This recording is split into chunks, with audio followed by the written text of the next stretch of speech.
Hi, I'm John, and today I'm going to be making a delicious raspberry cheesecake. Now, to start, I'm just going to dive straight in with the base. So for the base, I have just 250 grams, or it's about a packet, 25 biscuits worth of just these Marie biscuits. They're just basic, just plain, biscuits for the base. So I'm going to start with this, and I have about 60 grams or a quarter of a cup of melted butter. So I'm just going to blitz these in my food processor. You can use a rolling pin and a bag if you don't have a food processor.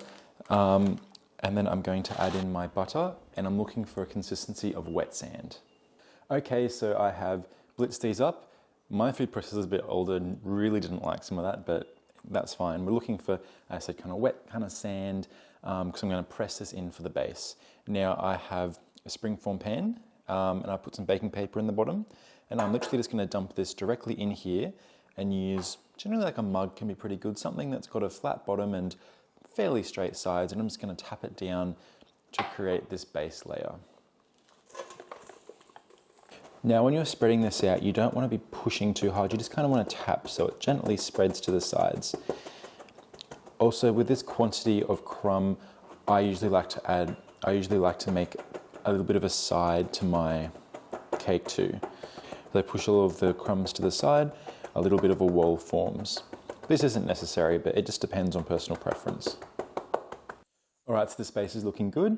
I'm going to set this to the side. Now, optionally, you can actually just pop this in the fridge to let it set a bit. I find it honestly doesn't really matter in this.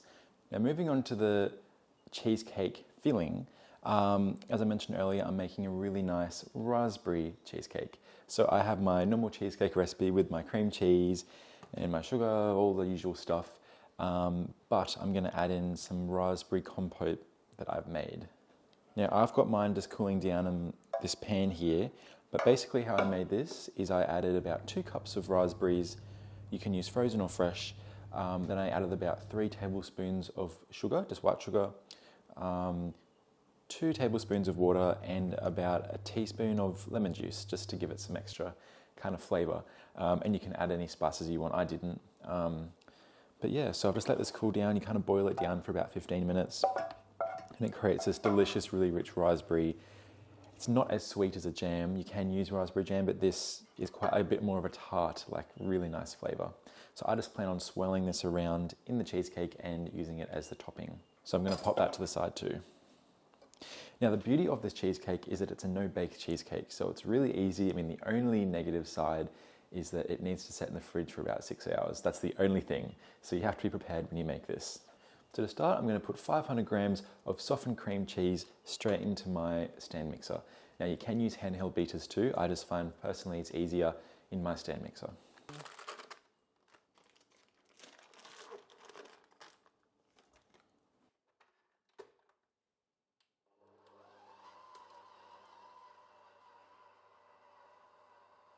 All right, so my cream cheese is in there. I've whipped it just for about a minute or two just to make it nice and light and fluffy. And now I'm going to come in with the rest of the filling ingredients. So I have 2/3 of a cup of sugar. I'm just going to add it straight in.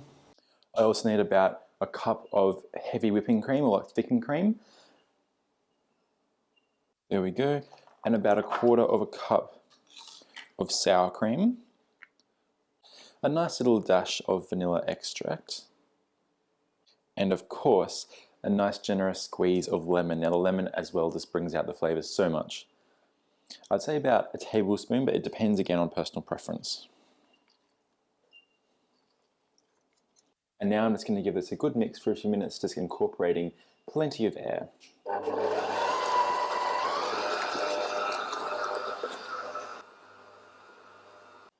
So this is looking like it's whipping up nicely, but it's very important to remember to scrape down the sides of the bowl to get any of that excess cream cheese off the sides.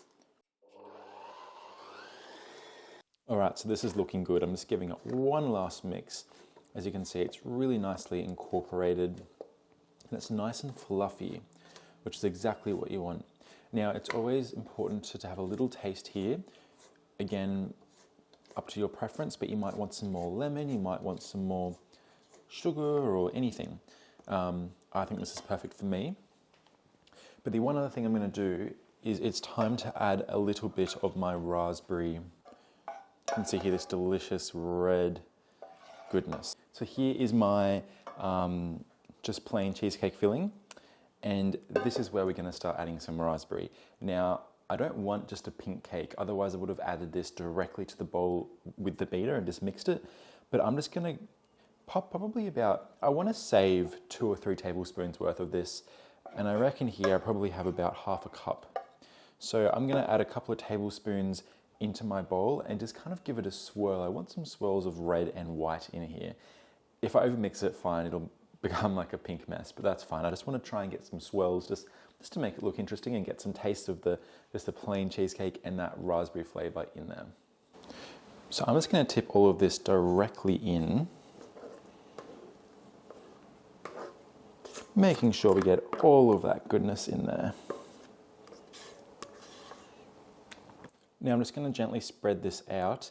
I'm not too worried about how the top looks because I am going to do that layer on top of the white chocolate ganache and raspberry, but I have to wait for it to set first.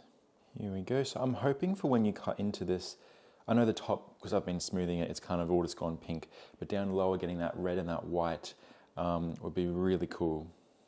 But we'll have to wait until tonight or tomorrow. All right, so that's about it. I'm going to pop this in the fridge.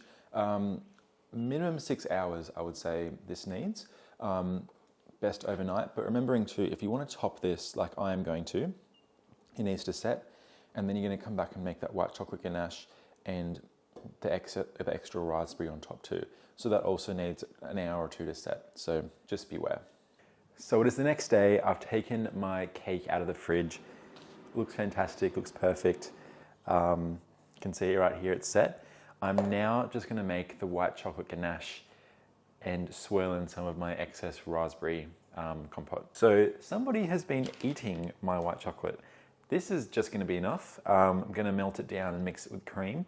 So behind me on the stove, I have a double boiler set up. So I have a small pot with some water just gently simmering and a glass bowl just to gently melt this chocolate. We don't want to, you can do it in the microwave if you want to, just be careful not to overdo it.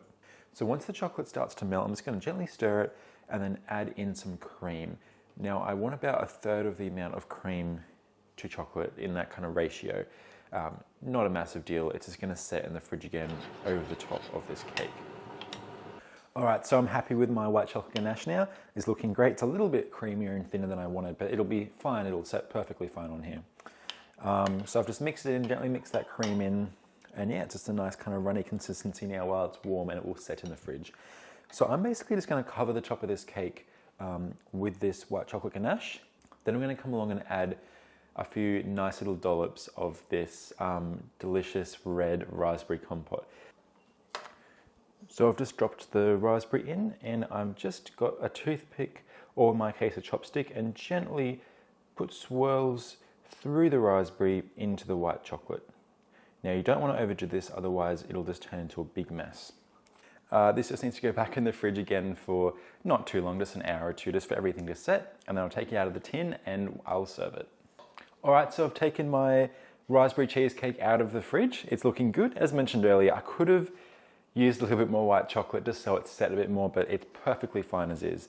Now, you might be happy with this. It's quite plain and simple, but a few options that we have to further decorate this is to either pipe some whipped cream around the outside, or if you have some leftover strawberries like this, you can just kind of place them just on each side, just to add a little bit more interest. I think for me, I like it quite simple, so I'm happy with how it is, or I might just add a few of these remaining raspberries.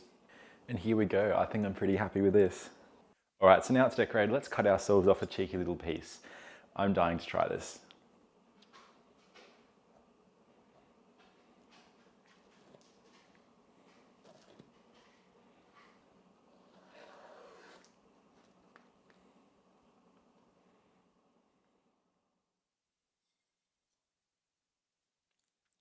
Now look at this just looks delicious. I just want to point out too, this is obviously a no bake and no gelatin or gelatin-free cheesecake. And some people I've heard say that you can't do it. And as you can see, I make cheesecakes all the time, all different types. And it holds up really well, like the cream cheese, everything sets really well. And it's absolutely delicious. I personally much prefer these no bake cheesecakes, so the cakes without egg, all that. I think they have more flavor. They've got more of that cheesy flavor. They're less like a cake, which I really like. So let's give it a little try. This is why I just love this cheesecake. The raspberry flavor in there. You just get that beautiful kind of soft, like that cream cheese taste, but that nice bitter, but also sweet taste. It's a really, fantastic combination. And it's so nice. You can see that crumb is nice on the side, and it's absolutely delicious. I could just keep eating this. So thank you so much for watching. I hope you enjoy this, and I hope you give it a go, because this is so tasty, fantastic. It's the end of winter here in Australia. I'm sure I will be making this a few times for summer. But yeah, if you liked it, please like the video and subscribe, and I'll see you guys next time. Thank you.